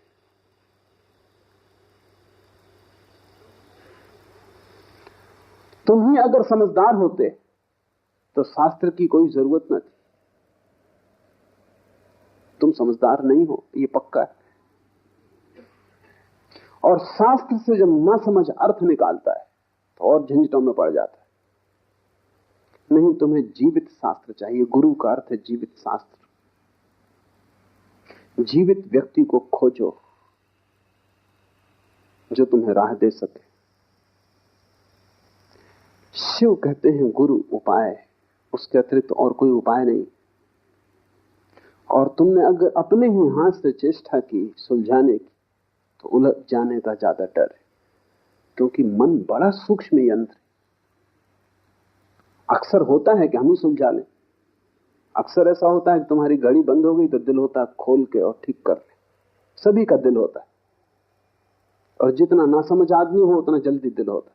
छोटा बच्चा तो बिल्कुल खोल के बैठ ही जाएगा, क्योंकि उसे ये लगते नहीं कि इसमें ऐसी अड़चन क्या है, चलती थी अब यही चलती, जरा देखें खोल के। घड़ी कोई बहुत जटिल यंत्र नहीं, लेकिन अगर तुमने सुधारने की कोशिश की तो तुम्हारी हालत वैसी हो जाएगी जैसे मैंने सुना है। एक दिन मुल्ला नसरुद्दीन घड़ी साज की दुकान पे गया। उसने अपनी घड़ी, जो कि खंड खंड थी, टुकड़े टुकड़े थी, वो उसकी टेबल पर रखी।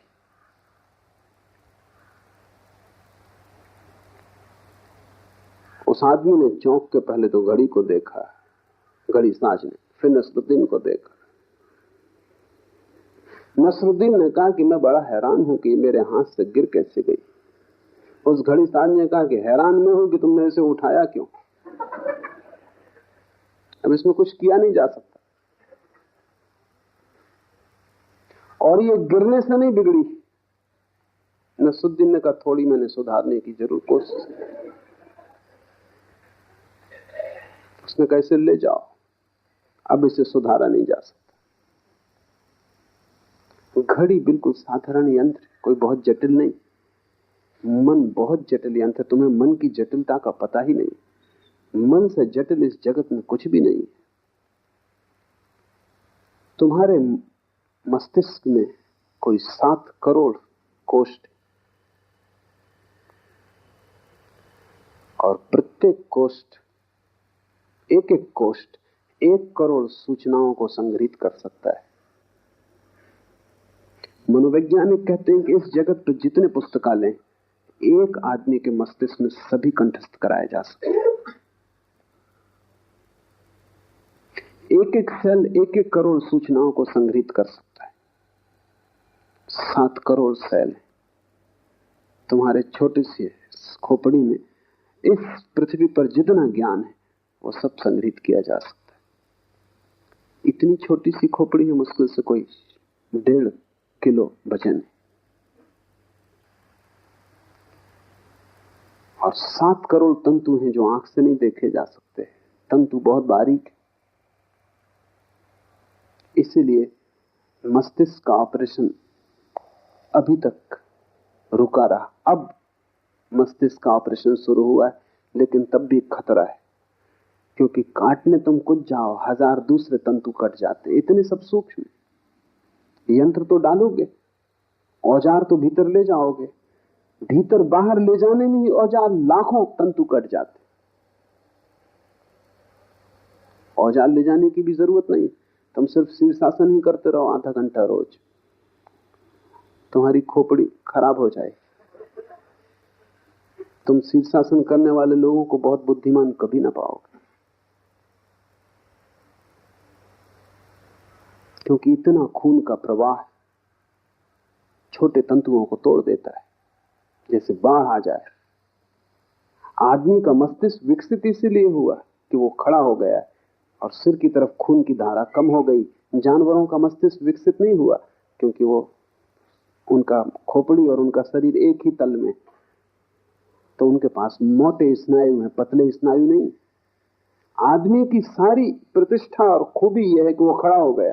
खड़े होने से गुरुत्वाकर्षण की धारा उसके खून को नीचे की तरफ खींचती और फेफड़े को पंप करना पड़ता है, खून तब सिर तक पहुंचता है।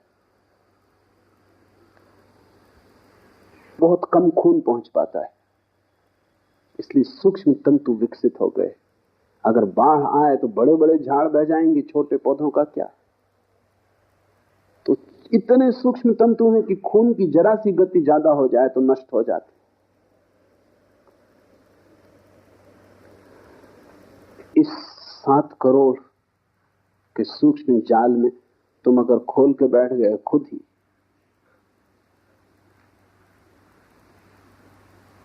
तो इसकी आशा करना असंभव है कि उससे कुछ लाभ होगा। हानि निश्चित है।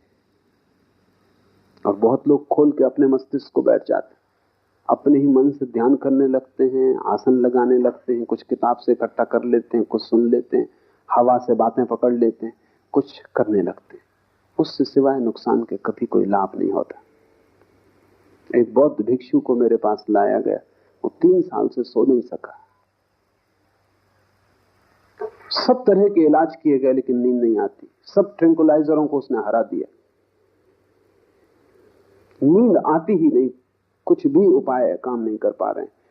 और 3 साल तक जो न सोए उसकी हालत तुम समझ सकते हो। वो बिल्कुल विक्षिप्त अवस्था है। और कुल मैं उससे पूछा कि, क्योंकि वो किसी डॉक्टर ने उससे पूछा ही नहीं, डॉक्टरों ने उसकी चिकित्सा शुरू कर दी, जांच पड़ताल की, शरीर की, खून का दबाव, हृदय की स्थिति, सारा सब जांच पड़ताल करके इलाज शुरू किया। वो उसकी बीमारी नहीं। वो सज्जन एक ध्यान कर रहे हैं। वो एक प्राचीन परंपरा है बौद्धों की, विपस्सना। वो विपस्सना ध्यान कर रहे हैं। वो ध्यान उन्होंने शास्त्र से सीधा पढ़ लिया, क्योंकि गुरु तो एक एक शिष्य को ख्याल में रखेगा, या अगर वो कोई सामूहिक पद्धति विकसित करता है तो वो समूह को ध्यान में रखेगा। लेकिन शास्त्र तो आपका ध्यान नहीं रख सकते कि कौन पढ़ेगा। कोई भी पढ़ेगा, शास्त्र हजारों साल तक जीते। तो बहुत पुरानी विपस्सना की पद्धति है, वो उन्होंने पढ़ ली और उस पर प्रयोग शुरू कर दिया। फिर उसमें उन्हें रस आया, क्योंकि पद्धति बड़ी कीमती, बुद्ध ने खुद उपयोग किया। लेकिन तुम्हें पता नहीं जब रस आ जाए तो कहां रुकना, क्योंकि रस भी ज्यादा हो जाए तो जहर हो जाता है। तो रस उन्हें इतना आया कि वो 24 घंटे उसे भीतर साधने लगे। जब तुम कोई चीज भीतर 24 घंटे साधोगे, नींद खो जाएगी, क्योंकि भीतर अगर इतना प्रयत्न चलाओगे तो नींद के आने की संभावना नहीं। फिर उन्होंने वर्षों तक ये प्रयोग किया कि जिन तंतुओं से नींद आती वो तंतु टूट गए। तो अब नींद का कोई उपाय नहीं, क्योंकि डॉक्टर भी शांत दे सकता है। अगर तंतु मौजूद हो तो ट्रैंकुलाइजर जाके उन तंतुओं को शिथिल कर देगा और आप सो जाएंगे। लेकिन अगर तंतु ही टूट गए तब डॉक्टर भी क्या करेगा। तो मैंने उनको कहा कि तुम साल भर के लिए सब तरह का ध्यान छोड़ दो, तुमसे जितना आलस्य बन सके आलस्य करो, ध्यान की बात ही मत करना, शास्त्र मत पढ़ना, सोना जितना सो सको, लेटना, विश्राम करना, खूब खाओ, खूब पियो, साल भर के लिए परम संसारी हो जाओ। उन्होंने कहा आपसे ऐसी आशा न थी। आप और ऐसे शब्द कह रहे हैं, भ्रष्ट कर रहे हैं आप। तुम अगर भ्रष्ट समझते हो तो फिर तुम समझो, साल भर ये करो फिर मेरे पास आना। ठीक 3 महीने बाद वो ठीक हो गए। अब उन्हें नई पद्धति देनी पड़ी, और पद्धति को भी सोच के देना जरूरी है कि कितना तुम कर सकोगे, और फिर क्रमशः गति बढ़नी चाहिए, और पूरे चित्त की व्यवस्था का ध्यान रखना जरूरी है। इसलिए शिव कहते हैं गुरु उपाय। तुम खुद अपने उपाय मत बन जाना, अन्यथा तुम बिगाड़ कर लोगे। पहले जीवित पुरुष को खोजना कठिनाई है, क्योंकि किसी जीवित पुरुष को गुरु मानने में बड़ी बेचैनी, अहंकार को चोट लगती।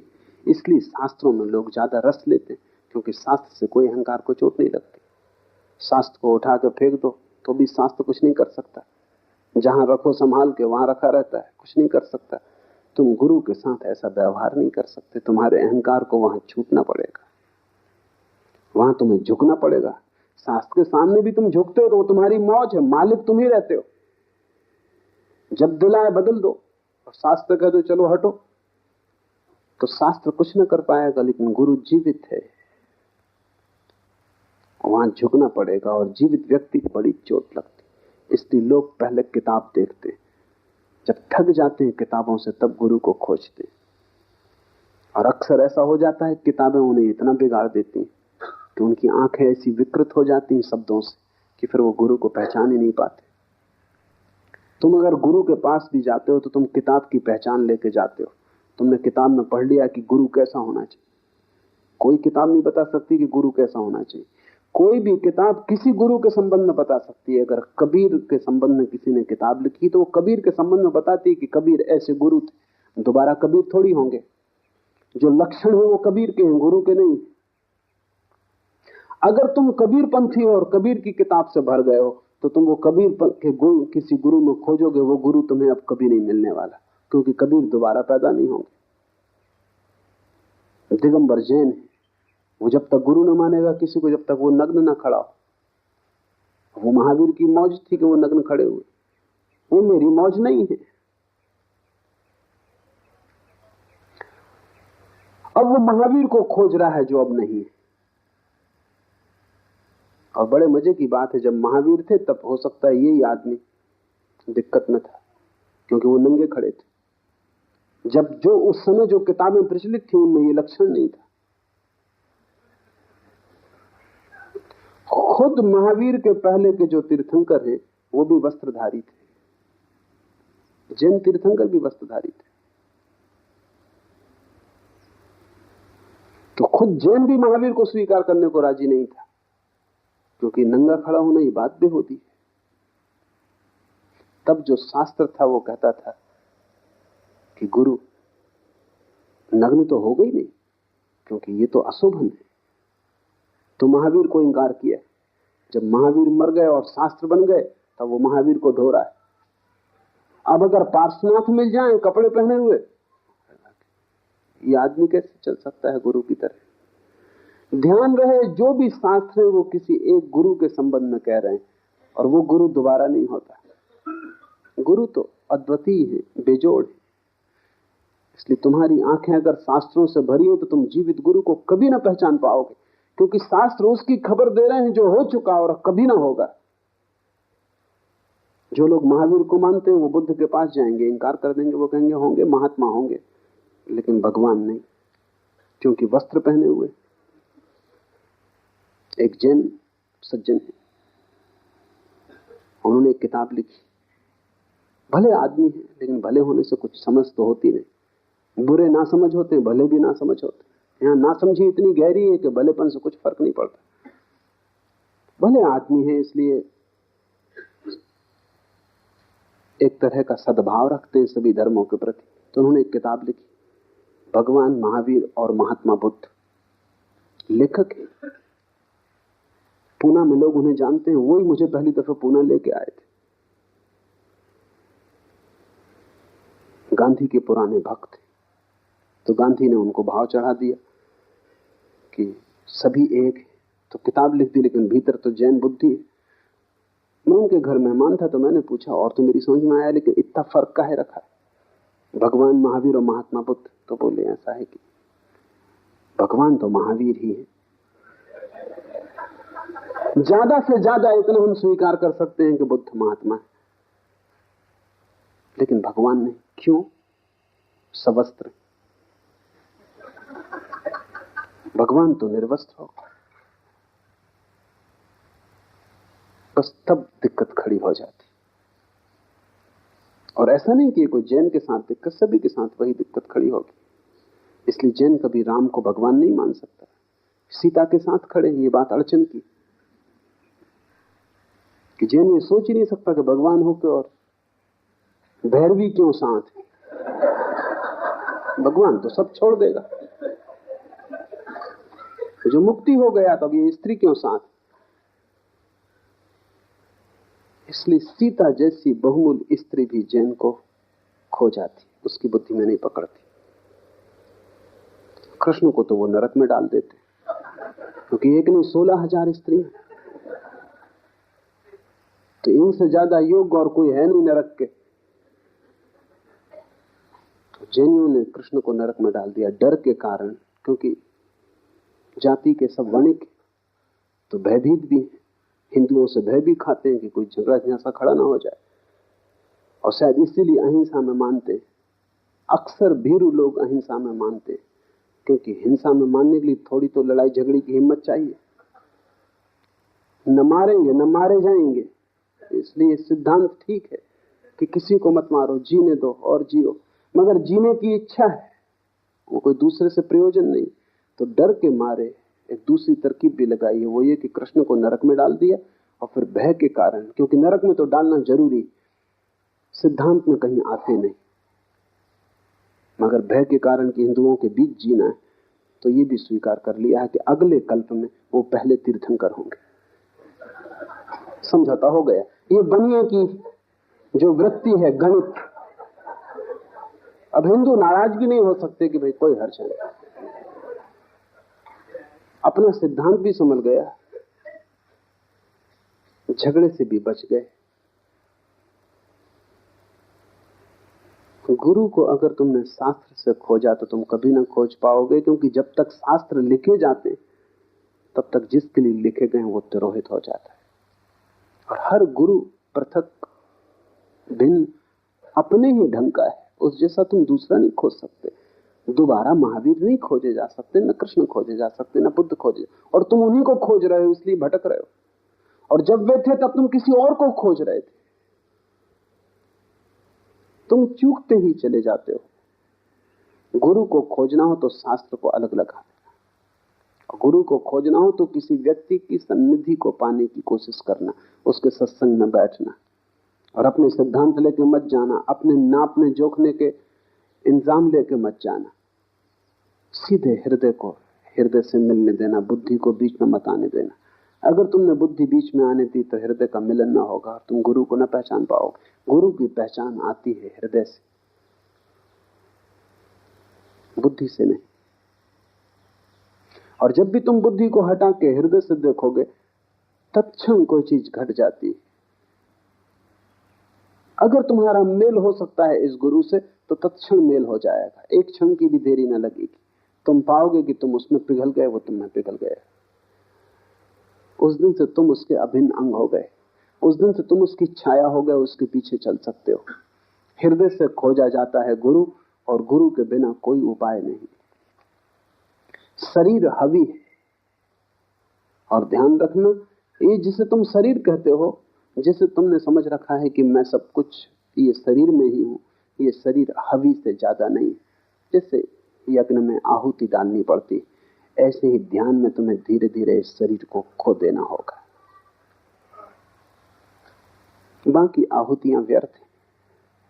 कोई घी डालने से,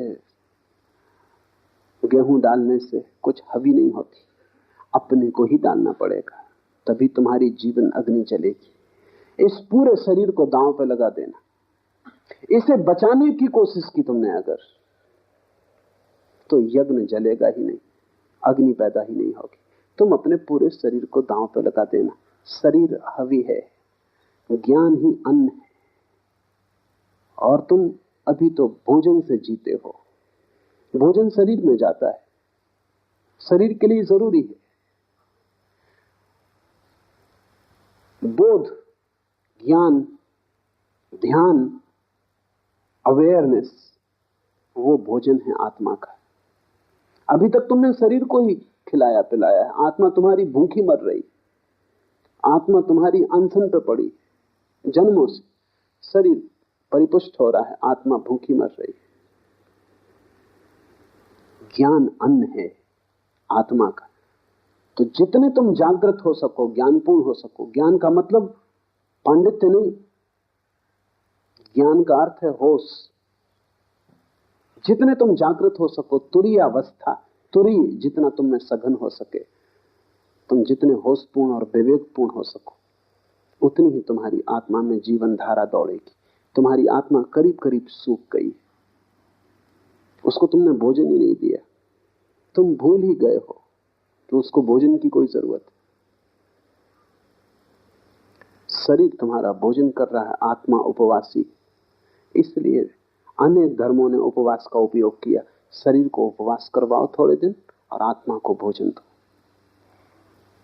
विपरीत करो प्रक्रिया को। लेकिन जरूरी नहीं कि तुम शरीर को भूखा मारो, शरीर को उसकी जरूरत दो, लेकिन तुम्हारे जीवन की सारी चेष्टा शरीर को ही भरने में पूरी ना हो जाए। तुम्हारे जीवन की चेष्टा का बड़ा अंश ज्ञान को जन्माने में लगे, क्योंकि वही तुम्हारी आत्मा का भोजन है। ज्ञान ही अन्न है। विद्या के संहार से स्वप्न पैदा होते, और अगर ये ज्ञान तुम्हारे भीतर न गया और तुम्हारे भीतर की ज्योति को ईंधन न मिला, तो फिर तुम्हारे जीवन में स्वप्न पैदा होते, तब तुम्हारे जीवन में वासनाएं पैदा होती, तब तुम्हारा जीवन अंधेरे में भटकता है, तब तुम कल्पना में जीते हो, तब तुम तृष्णा में जीते हो, तब बस तुम सोचते ही रहते हो। मैं मुल्ला नसरुद्दीन से पूछा कि इस वर्ष कहां जाने के इरादे, क्योंकि अक्सर वो यात्रा पे जाते, तो उन्होंने कहा कि मैं 3 वर्ष में एक ही बार यात्रा पे जाता हूं। मैंने पूछा तो बाकी 2 वर्ष क्या करते? तो उन्होंने कहा 1 वर्ष तो पिछली यात्रा जो की उसको सोचने में, उसका रस लेने में बिताते, और 1 वर्ष अगली यात्रा की योजना बनाने में बिताते। फिर भी मुल्ला नसरुद्दीन कम से कम 3 साल में 1 बार यात्रा पे जाते, तुम 1 बार भी नहीं गए। तुम्हारा आधा जीवन अतीत के सोचने में जाता है और आधा भविष्य के सोचने में। यात्रा तो कभी शुरू ही नहीं होती। या तो तुम स्मृति में भटकते रहते हो जो कि स्वप्न है मरा हुआ, और या तुम कल्पना में भटकते रहते हो जो कि स्वप्न है भविष्य का, जो अभी जन्मा नहीं। तुम दोनों में कटे हो, और मध्य में है वर्तमान, वहां है जीवन, उससे तुम वंचित रह जाते हो। ज्ञान तुम्हें जगाएगा अभी और यहीं, इस क्षण के प्रति। ज्ञान तुम्हें वर्तमान में लाएगा। अतीत खो जाएगा, खो ही गया है, तुम व्यर्थ ही उस राख को ढो रहे हो। भविष्य अभी आया नहीं, तुम उसे ला भी नहीं सकते, जब आएगा तब आएगा। वर्तमान अभी मौजूद है, जो मौजूद है वही सत्य है। स्वप्न का अर्थ है जो मौजूद नहीं है उसमें भटकना। ये सूत्र ध्यान रखना। विद्या के संहार से स्वप्न पैदा होते। जब तुम्हारे भीतर ज्ञान नहीं होता, आत्मा जागृत नहीं होती, तो तुम सपनों में खोते हो। अतीत भविष्य सब कुछ हो जाते हैं, वर्तमान ना कुछ, और वर्तमान ही सब कुछ है। जैसे जैसे तुम जागोगे वैसे वैसे अतीत कम, भविष्य कम, वर्तमान ज्यादा होगा। जिस दिन तुम पूरे जागोगे उस दिन सिर्फ वर्तमान रह जाता है। उस दिन न कोई भविष्य न कोई अतीत है, और जब अतीत नहीं भविष्य नहीं, तो चित्त के सारे रोग, सारी पुनरुक्तियां, सारे वर्तुल नष्ट हो जाते। तब तुम यहां हो, शुद्ध, निर्मल, निर्दोष, ताजे, जैसे सुबह की ओस। तब तुम यहां हो जैसे कमल का फूल। इस क्षण में अगर तुम पूरे के पूरे मौजूद हो जाओ तो तुम परमात्मा हो। इस क्षण में तुम बिल्कुल मौजूद नहीं हो, इसलिए तुम शरीर हो, मन हो, लेकिन आत्मा नहीं। ध्यान सिर्फ इसी बात की चेष्टा है कि तुम्हें खींच के अतीत से यहां ले आए, भविष्य से खींच के यहां ले आए। तुम न तो आगे जाओ न पीछे जाओ, तुम वे यहीं खड़े हो जाओ। यहीं अभी इसी क्षण में परिपूर्ण रूप से शांत सजग होकर खड़े हो जाना ध्यान है। उससे ही विद्या का जन्म है, उससे ही तुम्हें जीवन का चरम उत्कर्ष और जीवन की चरम समाधि और आनंद उपलब्ध होगा। उसे जिसने खोया सब खोया, उसे जो पा लेता है वो सब पा लेता है। आज इतना ही।